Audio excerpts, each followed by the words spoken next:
আসসালামু আলাইকুম। অন্য মঞ্চের আজকের আলোচনায় আমাদের অতিথি হিসেবে আছেন রামায়ণের কথা বা রামায়ণের কাহিনী এই উপমহাদেশের হিন্দুরাই শুধু নন, মুসলমানরাও জানেন। মহর্ষি বাল্মীকি এই রামায়ণ লিখেছিলেন, তাই এই মহাগ্রন্থকে বলা হয় বাল্মীকি রামায়ণ। যদি কাউকে অল্প কথায় রামায়ণের গল্প বলতে বলা হয়, তাহলে তিনি বলবেন রামায়ণ হলো রামের গল্প। অত্যাচারী রাক্ষসরাজ রামের স্ত্রী সীতাকে চুরি করে নিয়ে যান। তারপর সীতাকে উদ্ধার করতে রাম যুদ্ধ করেন রাবণের বিরুদ্ধে। যুদ্ধে রাবণকে হত্যা করে সীতাকে উদ্ধার করেন। এই হলো গিয়ে বাল্মীকি রামায়ণের মূল আখ্যান। এই রামায়ণের বাইরে আরও একটা রামায়ণ আছে, তার নাম অদ্ভুত রামায়ণ। বটতলায় ছাপা কোনো বই নয়, শুদ্ধ সংস্কৃতে লেখা। এই বইয়ের বয়সও কয়েক হাজার বছর। এখানে রামায়ণের গল্প আছে, তবে সে গল্প অদ্ভুত। সীতা এখানে রাবণ ও মন্দোদরীর কন্যা। বুঝলেন, সীতা রাবণের কন্যা, রাবণ আর মন্দোদরীর। জন্মের পর ঈশ্বরের ভবিষ্যৎবাণী অনুসারে কি ভবিষ্যৎবাণী ছিল? ছিল এই কন্যা তার পিতা রাবণের মৃত্যুর কারণ হবে, তাই তাকে মাটিতে পুঁতে রেখে আসেন রাবণ। কোথায় গিয়ে মাটিতে পোতেন? মিথিলায়, জনক রাজার দেশে। যেখান থেকে রাজা জনক ওই চাষ করতে গিয়ে লাঙলের সামনে তিনি মাটি থেকে উঠে আসেন এবং তাকে পান, সেই মেয়ে সীতা। সীতা শেষে, অদ্ভুত রামায়ণের গল্প এটা, সীতা শেষে মহাকালীর রূপ ধারণ করে রাবণের 1000 সহোদর ভাইয়ের বিরুদ্ধে যুদ্ধ করে বিজয়ী হন। এর বাইরেও বহু অদ্ভুত কাহিনী উপকাহিনী আছে এই অদ্ভুত রামায়ণে, যা জানলে বাল্মীকি রামায়ণের পাঠকের চোখ কপালে উঠতে বাধ্য। এইরকম চোখ কপালে ওঠা একটা কাহিনী শুনলাম আজ সকালে। শুনলাম না বলে দেখলাম বলাই ভালো। অদ্ভুত রামায়ণের মতো অদ্ভুত শেখ হাসিনা আখ্যান। কত অদ্ভুত কথাই না শোনা যায়, তাদের কতটুকু বিশ্বাসের যোগ্য বা কতটুকু আমরা বিশ্বাস করি। আমরা তো ট্র্যাশ বলে, ফালতু বলে দূরে ছুঁড়ে ফেলে দিই। শেখ হাসিনার আখ্যান বলে যে একটি পোস্ট এলো আমার কাছে, সেটা দেখে প্রথমে হেসে ফেললাম, তারপরে ভাবলাম ছুঁড়ে ফেলে দিই, ট্র্যাশ, ফালতু। কিন্তু পোস্টদাতা যিনি ফোন করে আমাকে জানিয়েছেন, পাঠিয়েছেন, এই কথাগুলো বলেছেন, তিনি বললেন, দাদা বিশ্বাস করার মতো খবর এটা নয় আপনার কাছে, আমি জানি, তবু বাংলাদেশে কিন্তু এই কথা খুব চলছে। একটা অংশের মানুষ এটা খুব বিশ্বাস করছে। আমার মনে হয় ভারতের উচিত এই অপপ্রচারের বিরুদ্ধে মুখ খোলা। ভারত সরকার যদি কিছু না করে, আপনি অন্তত আপনার চ্যানেলে বিষয়টা নিয়ে কিছু বলুন। নইলে এই ডিসইনফরমেশন ক্যাম্পেইন যেভাবে চলছে, তাতে দুদেশের সম্পর্ক আরও খারাপ হবে। এবং আজ যারা অন্তত আওয়ামী লীগের কর্মী সমর্থক, যারা ভারতকে সুনজরে দেখে, ভারতকে বন্ধু ভাবে, তারাও পর্যন্ত তাদের মধ্যেও একটা অন্যরকম ধারণার সৃষ্টি হবে। এবং এমন খারাপ সে ধারণা যে ভবিষ্যতের সম্পর্ক ভালো হওয়ার পথ নাও থাকতে পারে। এতটা শোনার পর সিদ্ধান্ত নিলাম বিষয়টা নিয়ে কথা বলবো কথা। তবে তার আগে যে লেখাটি আমাকে পাঠিয়েছেন বাংলাদেশ থেকে আমার সেই দর্শক, সেটাকেই ঘষে মেজে অনেক বাদশাদ দিয়ে তারপরে কিছুটা বলি। শুরুটা করেছেন 5ই আগস্ট 2024। বাংলাদেশের ইতিহাসে এক অবিস্মরণীয় দিন। কিন্তু সেই দিনটি কি কেবল একটি গণ অভ্যুত্থান ছিল, নাকি পর্দার আড়ালে লেখা হয়েছিল অন্য কোনো চিত্রনাট্য? শেখ হাসিনা দেশ ছাড়লেন, কিন্তু কেন তিনি ভারতেই গেলেন? কেন আজ কয়েক মাস পেরিয়ে গেলেও তাকে জনসমক্ষে দেখা যাচ্ছে না? এটা কি ভারতের কোনো সুকৌশলী পরিকল্পনা? তাকে কি সেখানে বন্দি বা পলিটিক্যালি ডিটেইনড করে রাখা হয়েছে?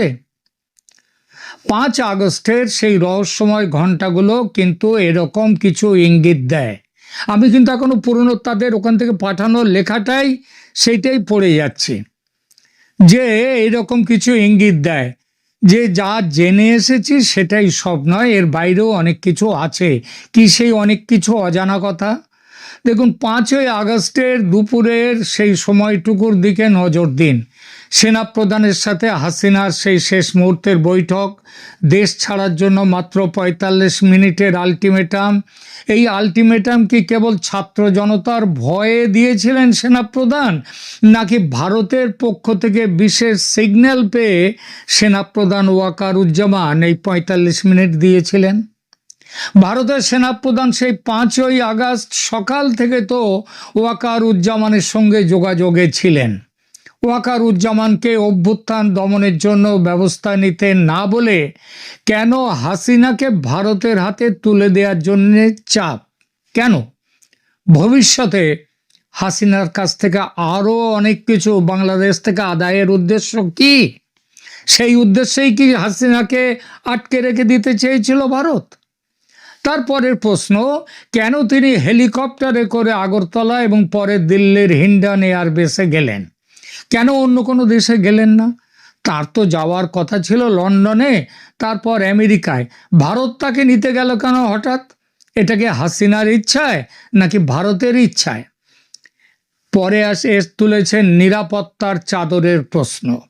ভারতের জাতীয় নিরাপত্তা উপদেষ্টা অজিত ডোভাল কেন নিজেই বিমানবন্দরে গিয়ে হাসিনাকে রিসিভ করলেন? এটা কি সম্মান, নাকি সরাসরি নিজেদের নিয়ন্ত্রণে নেয়া? আর এর ফলেই অপহরণ তত্ত্ব উঠে আসছে। ভারত সরকার তাকে অতিথি বলছে না, মানে গেস্ট বলছে না, আবার রিফিউজিও বলছে না। তাকে রাখা হয়েছে একটি অজানা সেফ হাউসে।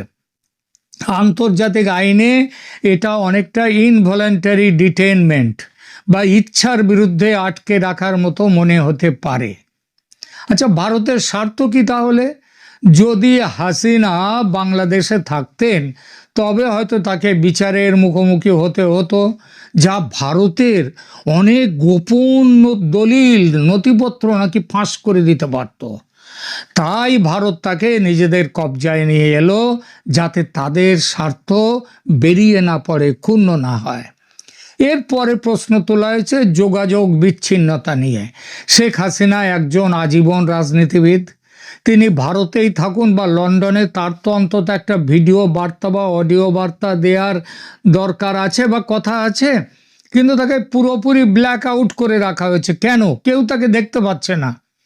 ভারত কি তাকে কথা বলতে দিচ্ছে না? ডিজিটাল কারফিউ চালু হচ্ছে, শোনা যায় তার কাছে থাকা সব ইলেকট্রনিক ডিভাইস ভারতের সরকার বা ফোন ভারত সরকার এক প্রকার নজরদারিতে রেখে দিয়েছে। এটা কি তাকে সুরক্ষিত রাখার নাম করে তথ্য ও তার প্রভাবকে আটকে রাখার কৌশল? এরপরে আছে ট্রাম্প কার্ড। ভারতের কাছে ট্রাম্প কার্ড, ডোনাল্ড ট্রাম্পের কার্ড নয়, একেবারে ছক্কা মারার মতো তুরুপের তাস। শেখ হাসিনাকে হাতে রেখে ভারত আসলে বর্তমান অন্তর্বর্তী সরকারকে বিরাট চাপে রাখছে। যদি বাংলাদেশ সরকার ভারতের কথা মতো না চলে, তবে ভারত যে কোনো সময় হাসিনাকে অস্ত্র হিসেবে ব্যবহার করতে পারে। কি সেই অস্ত্র সেটা অবশ্য বলা হয়নি। এরপরে অন্যান্য দেশের ভূমিকা নিয়ে বলা হচ্ছে, কেন ব্রিটেন বা আমেরিকা তাকে আশ্রয় দিল না? ভারত কি ইচ্ছা করেই অন্য দেশগুলোকে এই বার্তা দিয়েছে যে হাসিনা আমাদের লোক, আমাদের কাছেই থাকবে? এরপরে হাসিনার নিরাপত্তা নিশ্চিত করার বিনিময়ে ভারত বাংলাদেশের সাথে করা বিগত 15 বছরের চুক্তিগুলো রক্ষা করার চেষ্টা করছে। বর্তমান অবস্থা ও আইনি জটিলতা, ইন্টারপোল ও রেড নোটিশ, বাংলাদেশ থেকে যখন তাকে ফেরোচ্ছে রেড নোটিশ দেওয়া হচ্ছে, তখন ভারত কেন চুপ? চুপ, এই জন্যই ভারত তাকে বন্দি রাখতে চায়। কিন্তু ভারতের তো উচিত ছিল তাটা বাংলাদেশের কাছে দিয়ে দেয়া, যাতে তাকে ফাঁসিতে ঝোলানো যায়। প্রত্যর্পণ চুক্তি, সেটা নিয়েও কথা। বাংলাদেশ ও ভারতের মধ্যে অপরাধী প্রত্যর্পণ চুক্তি থাকা সত্ত্বেও হাসিনাকে কেন ফেরত দেয়া হচ্ছে না, এই বিষয়ে ভারত একটা জবাব পর্যন্ত দিতে পারছে না ঠিকঠাক। ভারতের এই টালবাহানা প্রমাণ করে যে ভারত তাকে নিজেদের পরিকল্পনা মাফিক রেখে ধরে রেখেছে। সোশ্যাল মিডিয়ায় মানুষ প্রশ্ন তুলেছে, বাংলাদেশে হাসিনা কি ভারতের মেহমান নাকি কয়েদি? ভারত কি বিপদে? শেখ হাসিনাকে এভাবে আটকে রেখে ভারত কি বাংলাদেশের সাধারণ মানুষের চিরস্থায়ী ঘৃণা কুড়াচ্ছে না? এই কৌশলটা কি শেষ পর্যন্ত ভারতের জন্য বুমেরাং হবে? বাংলাদেশের বন্ধুর পাঠানো লেখাটির মোটামুটি বক্তব্য হচ্ছে এইটা। কিন্তু আমার মনে হলো অদ্ভুত রামায়ণের অদ্ভুত কথার মতো এই পোস্টের কথাগুলো যদি এখানে এই অবস্থায় রেখে শেষ করি এই এপিসোড, সেটা যে শুধু অন্যায় হয় তা নয়। এটা শুধু শেখ হাসিনার ওপর অন্যায় হবে না, অন্যায় করা হবে শেখ হাসিনার বন্ধু, বাংলাদেশের পুরনো বন্ধু ভারতের ওপর ভয়ঙ্কর অন্যায়। তাই যে প্রশ্নগুলো তোলা হয়েছে তাদের মধ্যে দু চারটের কিছু জবাব দেওয়া যাক। এই আজব অভিযোগ মালা যেটা দেয়া হয়েছে তার জবাব অন্তত আমার মতো করে দিই। প্রথম প্রশ্ন, কেন শেখ হাসিনা দেশ ছাড়লেন ও অন্য দেশে না গিয়ে কেন ভারতে এলেন? কেন দেশ ছাড়লেন সেটা কি আজ নতুন করে বলার দরকার আছে? সবাই তো জানে। তবে সবাই জানলেও তারপরেও কারো কারো উর্বর মস্তিষ্ক যেমন এইসব প্রশ্ন তুলেছে, তেমনি এই প্রশ্ন তুলতেই পারে শেখ হাসিনাকে বন্দি করার উদ্দেশ্যে ভারতই বৈষম্য বিরোধী ছাত্র জনতাকে দিয়ে এই অভ্যুত্থান ঘটিয়েছে। অভ্যুত্থান ঘটিয়েছে কে? ভারত। কেন? শেখ হাসিনাকে উৎখাত করবে, বন্দি করে নিজেদের কাছে নিয়ে আসবে। কেন শেখ হাসিনাকে উৎখাত করবে? এতদিন তো উল্টো কথা শোনা যাচ্ছিল, শেখ হাসিনা ভারতের হয়ে কাজ করছেন। না, তাহলে বলাই যেতে পারে কারোর উর্বর মস্তিষ্ক থেকে বেরিয়ে আসতে পারে শেখ হাসিনা যত না ভারতের কাছাকাছি ছিলেন তার থেকে বেশি ছিলেন চীনের কাছে। চীন থেকে অস্ত্র কিনতেন প্রচুর, চীনের সাথে বাণিজ্য প্রচুর, এবং সেই জন্যই ভারতের রাগ। এই তত্ত্ব যারা বিশ্বাস করবে যে এই কারণেই শেখ হাসিনাকে তুলে নিয়ে এসছে ভারত, তাদের পাগলাগারদে রেখে চিকিৎসার প্রয়োজন কিনা জানি না। বাংলাদেশে ভালো পাগলাগারদ কোথায় আছে, কত আছে, তবে আমাদের ইন্ডিয়াতে রাঁচির পাগলাগারদের নাম কিন্তু খুব বিখ্যাত। সেখানে মানে যারা এইসব কথা ভাববেন বাংলাদেশের, তাদেরকে রাঁচির পাগলাগারদে আনার চেষ্টা করবেন। যদি কারোর ওই ব্যাপারে ভিসার দরকার হয় আমাকে বলবেন, মেডিকেল ভিসা আমি ব্যবস্থা করার চেষ্টা করব এবং আশা করি হয়ে যাবে। দু চারজনকে করেও দিয়েছি ইতিপূর্বে। প্রশ্ন তোলা হয়েছে লন্ডন বা আমেরিকা না গিয়ে কেন দিল্লি? কারণ যেভাবে দেশ ছাড়তে হয়েছিল শেখ হাসিনাকে, তাতে দিল্লি সবচেয়ে কাছের, সবচেয়ে নিরাপদ, সবচেয়ে বিশ্বাসযোগ্য দেশ। তাই তিনি দিল্লি এসেছে।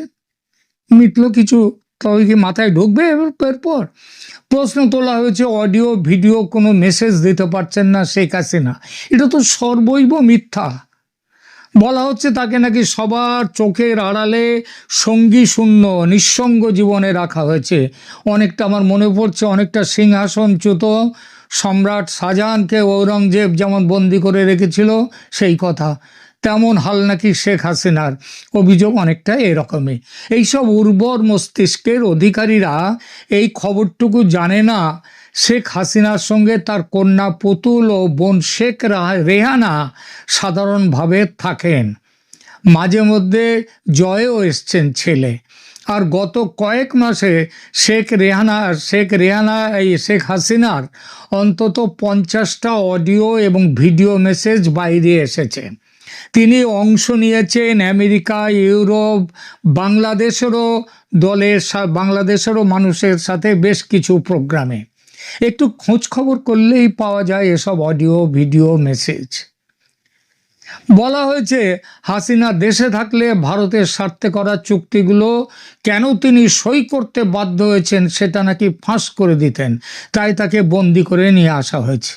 এমন কথা সম্ভবত কোনো হালকা পাগল নয়, একেবারে বদ্ধ পাগলও পর্যন্ত বলবার আগে 10 বার ভাববে। এর উত্তর দেওয়ার দরকার আছে কি? শেখ হাসিনা ভারতের মেহমান না কয়েদি? বাংলাদেশের হাতে ফেরত দিচ্ছে না ভারত নিজের স্বার্থে, এই অভিযোগ উঠছে। আরে বাবা, সেখানে গেলে তো হাসিনাকে ফাঁসিতে ঝুলিয়ে দেয়া হবে, এটা জেনেও ভারত তাকে ফেরত পাঠাচ্ছে না। সেটা কি ভারতের স্বার্থে? যত না তার থেকে বেশি স্বার্থ হচ্ছে শেখ হাসিনার এবং বাংলাদেশের শেখ হাসিনার সমর্থক তাদের জন্যই শেখ হাসিনাকে বাঁচিয়ে রাখার জন্যেই ভারত এত কিছু করছে। স্বার্থটা অবশ্যই বলেনি ওই উর্বর মস্তিষ্কধারীর দল যে কি স্বার্থে ভারত পাঠাচ্ছে না, মানে তাকে ফাঁসিতে ঝোলানো হবে এটা বললে তো একেবারে প্রথমেই তো কেঁচে যায় ব্যাপারটা, তাই হয়তো বলেনি। বললেই পারতো এই কথাটা যে ভারত পরে সুবিধের সময় দেখে শেখ হাসিনার ফাঁসি দেবে, তাই ভারত পাঠাচ্ছে না। সত্যি পাগলামি চূড়ান্ত। এই অদ্ভুত থিসিস নিয়ে আর আলোচনা করলে সময়ের অপচয়। শেষ করছি এটা বলে, পাগলে কিনা বলে, ছাগলে কিনা খায়। বাংলাদেশে কারোর উদ্ভর মস্তিষ্কে এই ধরনের পাগলামির চাষ হয়, এটা সে পাগলামি একটু উড়ে আসা নয়, এটা রীতিমতো মাথায় তাদের পাগলামির চাষ হচ্ছে। সুতরাং কি আর বলবো, আপাতত এখানেই রাখি।